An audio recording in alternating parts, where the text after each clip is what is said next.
कल्पना कीजिए एक ऐसा मंदिर जो ईंट से नहीं बना, जिसे जोड़ा नहीं गया, बल्कि पूरी की पूरी पहाड़ी को काटकर बाहर निकाला गया, और वो भी ऊपर से नीचे।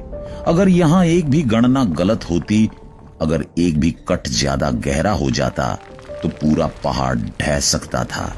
लेकिन आज 1000 साल बाद भी कैलाश मंदिर खड़ा है। सवाल यह नहीं है कि यह सुंदर क्यों है, सवाल यह है यह संभव कैसे हुआ। महाराष्ट्र के औरंगाबाद जिले में स्थित एलोरा की पहाड़ियां दूर से देखने पर साधारण लगती हैं। काली बेसाल्ट चट्टानें, सूखा इलाका और समय की मार झेलती हुई पहाड़ियां, लेकिन इन्हीं चट्टानों के भीतर छिपा है भारत का सबसे चौंकाने वाला रहस्य।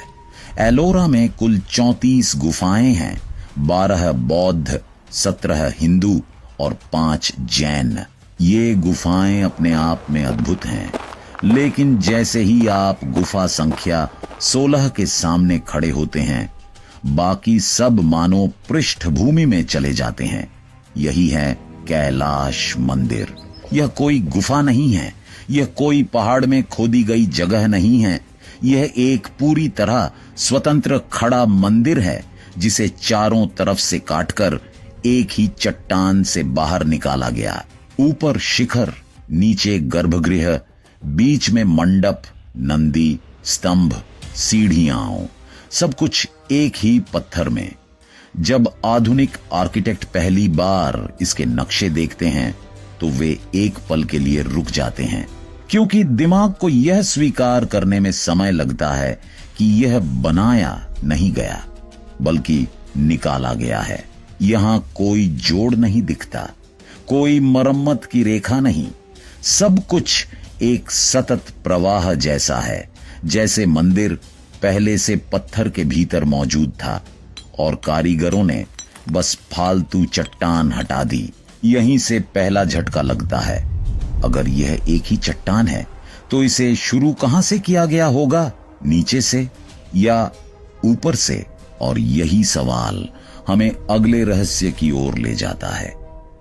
इतिहास में जितनी भी महान इमारतें बनी, सबका एक ही नियम था, नीचे से ऊपर, पहले नींव, फिर दीवारें, फिर छत। लेकिन कैलाश मंदिर ने इस नियम को तोड़ दिया। यहां कारीगरों ने सबसे पहले पहाड़ की चोटी पर हथौड़ा उठाया। नीचे कुछ भी दिखाई नहीं देता था, न मंदिर का आकर, न गर्भगृह की गहराई, न अंतिम रूप की कोई झलक। बस एक निर्णय था, ऊपर से नीचे।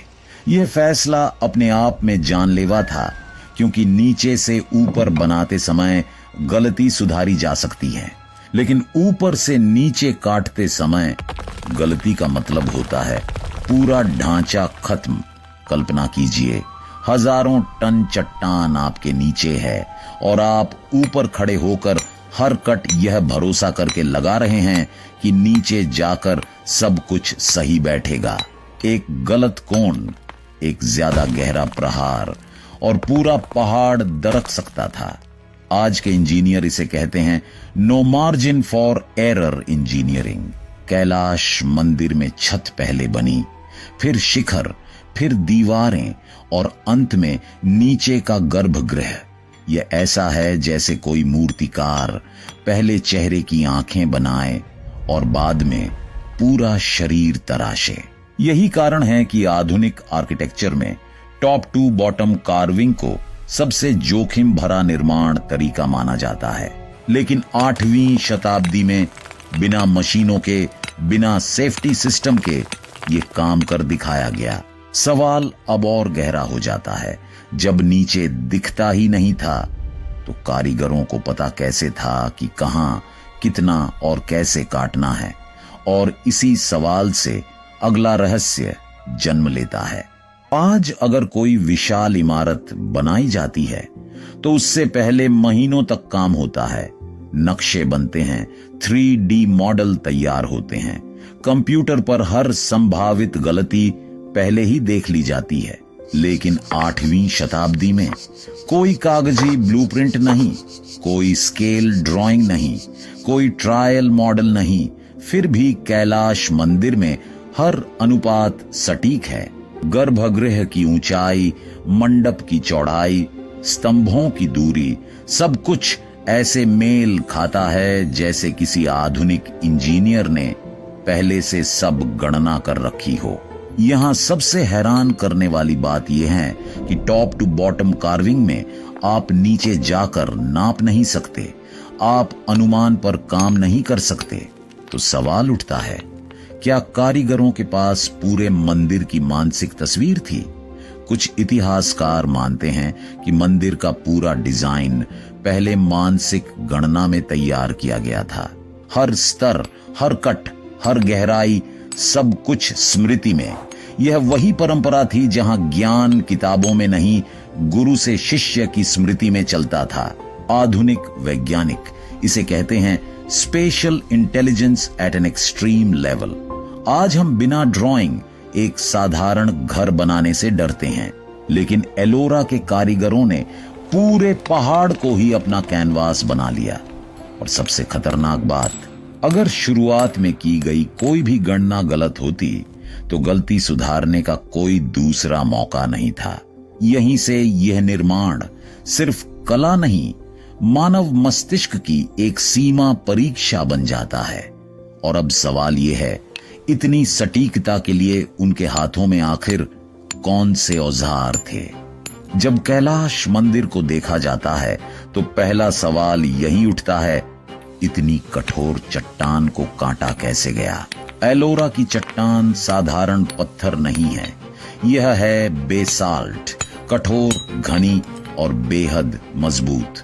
आज भी इसे काटने के लिए हैवी ड्यूटी मशीनों की जरूरत पड़ती है। लेकिन 8वीं शताब्दी में उस समय कारीगरों के पास थे लोहे की छेनी, पत्थर के हथौड़े, तांबे और लोहे के साधारण औजारण। न कोई बिजली, न कोई मशीन, न कोई आधुनिक कटिंग टेक्नोलॉजी। फिर भी इतिहासकारों का अनुमान है कि करीब 2 लाख टन से ज्यादा चट्टान इस मंदिर को तराशने में हटाई गई। सोचिए, हर कट हाथ से, हर प्रहार मांसपेशियों से, हर दिन, सालों तक। यह सिर्फ ताकत का काम नहीं था, यह था धैर्य, लय और गणना का खेल। कारीगर चट्टान की नसों को पहचानते थे, कहां प्रहार करना है, कहां नहीं। एक गलत जगह मारा गया, हथौड़ा पूरी दरार फैला सकता था। लेकिन यहां सबसे चौंकाने वाला सवाल उठता है, इतनी विशाल मात्रा में जो पत्थर निकाला गया, वह गया कहां? न आसपास कोई पहाड़ बना, न कोई विशाल ढेर मिला, न किसी ग्रंथ में साफ जिक्र। इतना बड़ा ऑपरेशन और उसका मलबा मानो इतिहास में कहीं गायब हो गया हो। यहीं से कैलाश मंदिर सिर्फ इंजीनियरिंग का नहीं, बल्कि एक अनसुलझे रहस्य का रूप लेने लगता है। और यही रहस्य हमें अगले अध्याय की ओर ले जाता है। कैलाश मंदिर की इंजीनियरिंग जितनी चौंकाने वाली है, उससे भी ज्यादा परेशान करता है एक सवाल, इतना पत्थर गया कहां? अनुमान है कि मंदिर को तराशने में करीब 2 से 3 लाख टन बेसाल्ट चट्टान हटाई गई। यह मात्रा इतनी ज्यादा है कि आज के समय में भी हजारों ट्रक लग जाए। लेकिन एलोरा के आसपास न कोई विशाल पत्थरों का ढेर है, न कोई परित्यक्त खदान, न कोई लिखित इतिहास। यहां अचानक चुप हो जाता है। कुछ विद्वान मानते हैं कि यह पत्थर दूर ले जाकर किसी और निर्माण में इस्तेमाल किया गया। लेकिन सवाल उठता है, इतनी भारी चट्टानें बिना पहिए, बिना पक्की सड़कों के इतनी दूर कैसे ले जाई गईं? कुछ लोग कहते हैं चट्टान को छोटे टुकड़ों में तोड़कर आसपास की घाटियों में फेंक दिया गया। लेकिन भूवैज्ञानिक सर्वे ऐसी किसी असामान्य परत की पुष्टि नहीं करते। और फिर एक और अजीब बात, इतना बड़ा प्रोजेक्ट राजा कृष्ण प्रथम के शासन में हुआ, लेकिन किसी शिलालेख में मलबे के निपटान का स्पष्ट विवरण नहीं मिलता। यह ऐसा है जैसे निर्माण का आधा सच जानबूझकर इतिहास से हटा दिया गया हो। आज के वैज्ञानिक इसे कहते हैं लॉजिस्टिकल ब्लाइंड स्पॉट। मंदिर सामने है, पर उसके पीछे का श्रम, परिवहन और मलबा सब धुंध में खोया हुआ। यहीं से कैलाश मंदिर सिर्फ एक संरचना नहीं, बल्कि एक अधूरी कहानी बन जाता है। जब इतिहास के महान निर्माणों की बात होती है तो कुछ नाम अपने आप सामने आ जाते हैं। मिस्र के पिरामिड, जॉर्डन की पेट्रा, कंबोडिया का अंगकोर वॉट। इन सब को देखकर इंसान हैरान होता है, लेकिन जैसे ही कैलाश मंदिर को इनके साथ रखकर देखा जाता है, एक फर्क साफ उभर आता है। मिस्र के पिरामिड लाखों पत्थरों को जोड़कर बनाए गए। हर ब्लॉक अलग, हर परत धीरे धीरे ऊपर उठती हुई। यह अद्भुत श्रम था, लेकिन गलती होने पर पत्थर बदला जा सकता था। पेट्रा चट्टानों को काट कर बनाई गई, लेकिन ज्यादातर कार्विंग सामने की सतह तक सीमित है। पूरा ढांचा एक स्वतंत्र मंदिर की तरह नहीं उभरता। अंगकोर वॉट बेहतरीन प्लानिंग और ज्यामिति का उदाहरण है, लेकिन वह भी ब्लॉक बाय ब्लॉक निर्माण है। और फिर आता है कैलाश मंदिर। यह न जोड़ा गया, न ऊपर चढ़ाया गया, न सतह पर उकेरा गया, बल्कि पूरी पहाड़ी को चारों तरफ से काटकर एक मंदिर बाहर निकाला गया।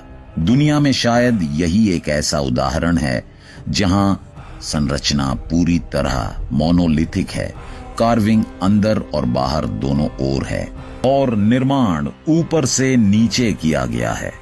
इंजीनियरिंग की भाषा में कैलाश मंदिर point of no return construction है। एक बार शुरू हुआ तो रुकने का कोई रास्ता नहीं। यही कारण है कि इतिहासकार आज भी कहते हैं, अगर प्राचीन दुनिया में कोई संरचना मानव क्षमता की चरम सीमा दिखाती है तो वह है कैलाश मंदिर।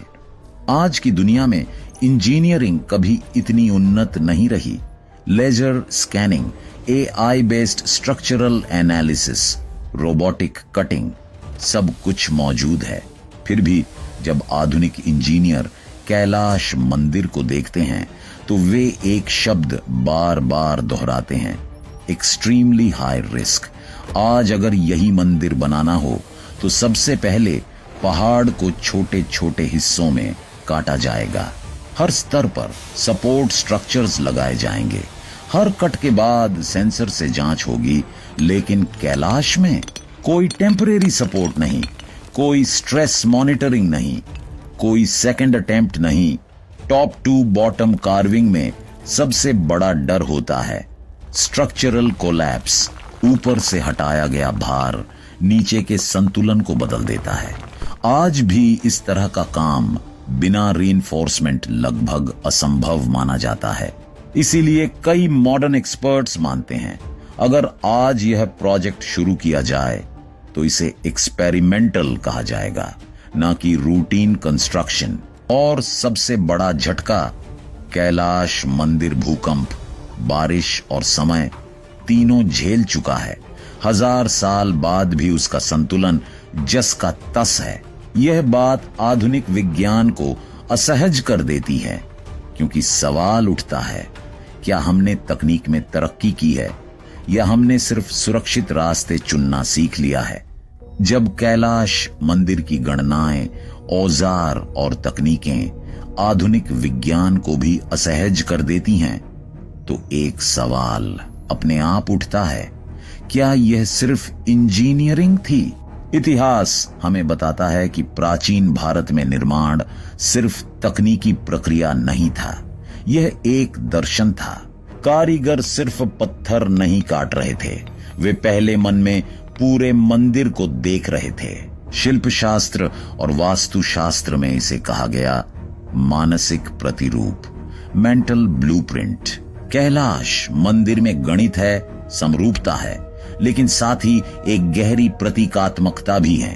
पूरा मंदिर भगवान शिव के कैलाश पर्वत का रूप है। ऊपर शिखर, नीचे धरती और बीच में मानव और देव का संगम।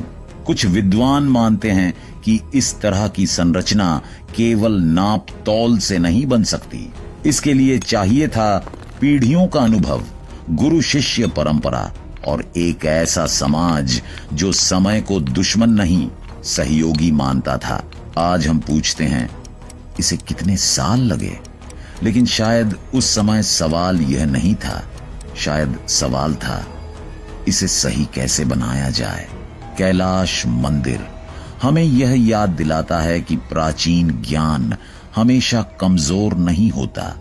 कभी कभी वह इतना परिपक्व होता है कि हम उसे समझ ही नहीं पाते। और यहीं से अंतिम अध्याय की नींव पड़ती है, जहां रहस्य नहीं बल्कि एक आईना हमारा इंतजार कर रहा है।